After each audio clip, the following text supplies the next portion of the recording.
Hi everyone, welcome to Angular interview question answers. This is part A of intermediate level. So coming to first question, what is lazy loading in Angular? So lazy loading का मतलब है कि हम application के modules को तभी load करेंगे जब हमें उनकी नीड हो. ओके, तो ये हमारा यूजफुल होता है परफॉर्मेंस को इंक्रीज करने के लिए. बिकॉज अगर हम सभी मॉड्यूल्स इनिशियल टाइम में ही लोड कर देंगे तो हमारा जो पेज है वो स्लो हो जाएगा काफ़ी. ठीक है, क्योंकि पेज को लोड होने में टाइम लगेगा क्योंकि काफ़ी सारे मॉड्यूल्स हैं. तो हम यूज़ करते हैं लेज़ी लोडिंग, जिसमें क्या होता है, जो जो मॉड्यूल्स हमें इनिशियली चाहिए सिर्फ वही लोड हो और बाकी को हम लेज़ी लोड कर दें. ठीक है, बाकी मॉड्यूल्स को हम लेज़ी लोड कर दें. मान लो हमें पेमेंट मॉड्यूल चाहिए.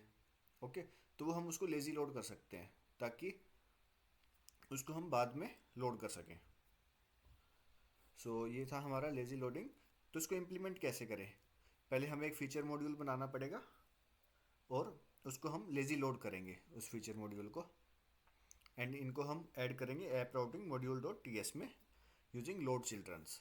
ठीक है, तो ये आप मेरे एंगुलर सीरीज़ में देख सकते हो. मैंने वहाँ पे लेज़ी लोडिंग का कंसेप्ट क्लियर किया हुआ है. Now coming to next question, how does Angular handle change detection and explain the zones. तो चेंज डिटेक्शन क्या रहता है? तो जो एंगुलर का चेंज डिटेक्शन सिस्टम होता है वो चेक करता है कि किसी वेरिएबल की अगर वैल्यू चेंज हो रही है तो वो ऑटोमेटिकली डोम को अपडेट कर दे. ठीक है, मान लो हमारी कोई वैल्यू चेंज हुई है तो डोम में ऑटोमेटिकली अपडेट हो जाए वो वैल्यू. ठीक है, जैसे आपने देखा होगा एप्लीकेशंस में. ठीक है, जैसे स्टॉक मार्केट के एप्लीकेशंस में स्टॉक्स हमें रियल टाइम में अपडेट होते हुए दिखते हैं. ठीक है, तो डोम ऑटोमेटिकली अपडेट हो जाता है जैसे ही कोई वैल्यू चेंज होती है. तो एंगुलर जोन्स क्या काम करता है? ये जो एसिंक्रोनस टास्क होते हैं जैसे सेट टाइम आउट हो गया, एच रिक्वेस्ट हो गया, जैसे ही कोई इवेंट फायर होता है तो एंगुलर पूरा ट्री कंपोनेंट जो रहता है ना, ट्री को स्कैन करता है और चेक करता है कि कोई चेंजेस आए हैं. अगर कोई उनको चेंजेस दिखते हैं तो वो डोम को अपडेट कर देता है. ठीक है, तो कुछ हमारे पास स्ट्रेटजीज होती है जैसे ऑन पुश स्ट्रेटजी होगी. ठीक है, तो ये क्या करती है, ये काम करती है at the rate input check करती है.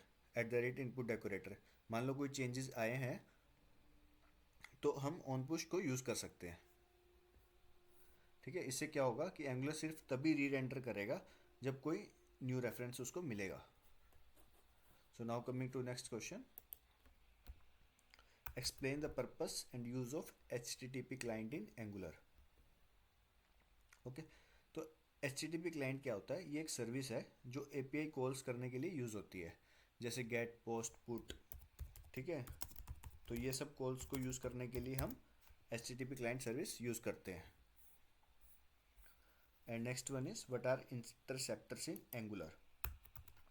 सो इंटरसेप्टर्स का काम होता है कोई भी H T T P request या रिस्पॉन्स को मॉडिफाई करना.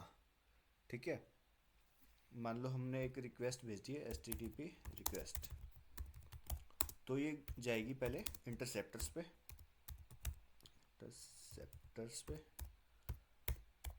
ठीक है, देन जाएगी ये H T T P response.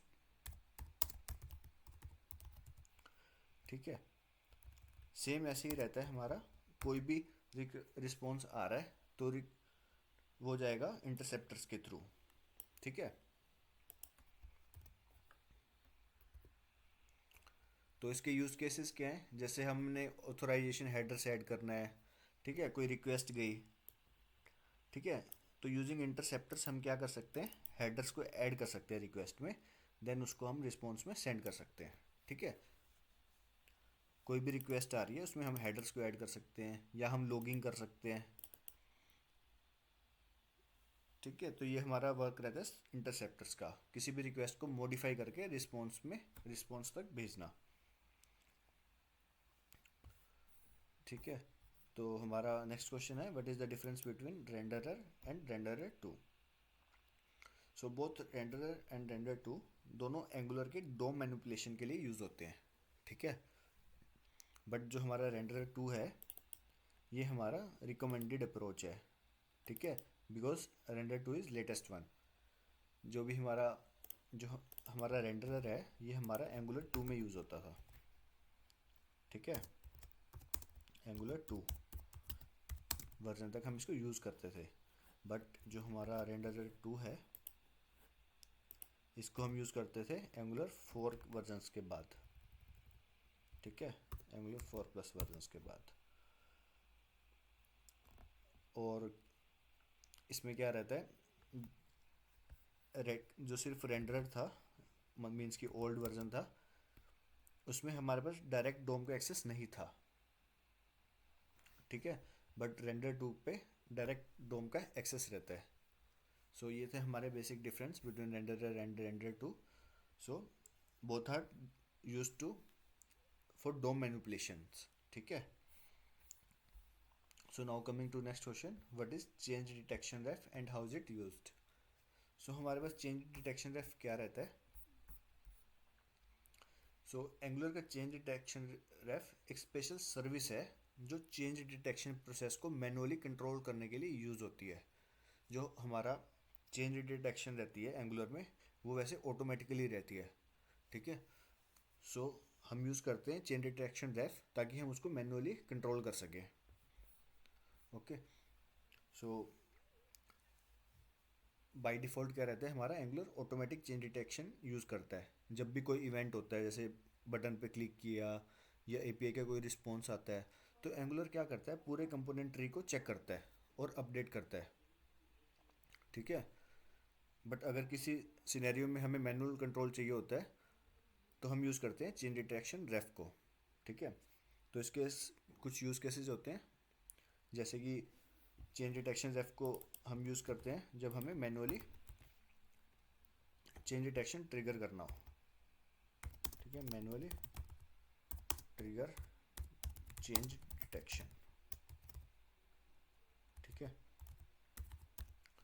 तो इसमें क्या होता है, हमारी परफॉर्मेंस इंक्रीज हो जाती है बिकॉज क्योंकि अननेसेसरी चेंज डिटेक्शंस अवॉइड हो जाती हैं इसकी हेल्प से। अगर ऑटोमेटिक हुई तो वो पूरा ट्री को स्कैन करेगी। ठीक है, मीन्स कि पूरे कंपोनेंट ट्री को चेक करेगी और अपडेट करेगी। बट यूजिंग चेन डिटेक्शन रेफ हम उसको मैनुअली ट्रिगर करते हैं। मीन्स कि सिर्फ अगर कुछ चीज़ें अपडेट होती है तभी हम उसको ट्रिगर करेंगे चेंज डिटेक्शन को, नहीं तो नहीं करेंगे। Okay, so now coming to next question, what is a track by function in ng4 and why is it used. So track by function किस लिए यूज होता है, जब हम एंगुलर में एस्ट्रिक्स ng4 यूज़ करते हैं ना। ठीक है, तो बाय डिफ़ॉल्ट एंगुलर क्या करता है, पूरी लिस्ट को रीरेंडर करता है जब भी कोई चेंजेस आते हैं। ठीक है, बट अगर हम ट्रैक बाय फंक्शन यूज़ करते हैं तो एंगुलर क्या करता है कि सिर्फ जो लिस्ट में जो एलिमेंट चेंज हुआ है ना, ठीक है, सिर्फ उन्हीं एलिमेंट को रीरेंडर करेगा, बाकी सब एलिमेंट्स को नहीं करेगा। ठीक है, मान लो हमारे पास कुछ आईडीज़ हैं 1 2 3 4 5। अगर हम ट्रैक बाय फंक्शन नहीं यूज़ करते और सिर्फ एक आईडी में चेंज आता है तो एंगुलर क्या करेगा, सभी आईडीज़ को रीरेंडर करेगा। ठीक है, यूजिंग ng4। बट अगर हम यूज़ करते हैं ट्रैक बाय फंक्शन तो इससे क्या होगा, सिर्फ जो आईडी हमारी अपडेट हुई है सिर्फ उसी आईडी को रीरेंडर करेगा, बाकी आईडीज़ को रीरेंडर नहीं करेगा। तो ये था हमारा ट्रैक बाय फंक्शन का यूज़। ठीक है, so hope you understand all this basic questions.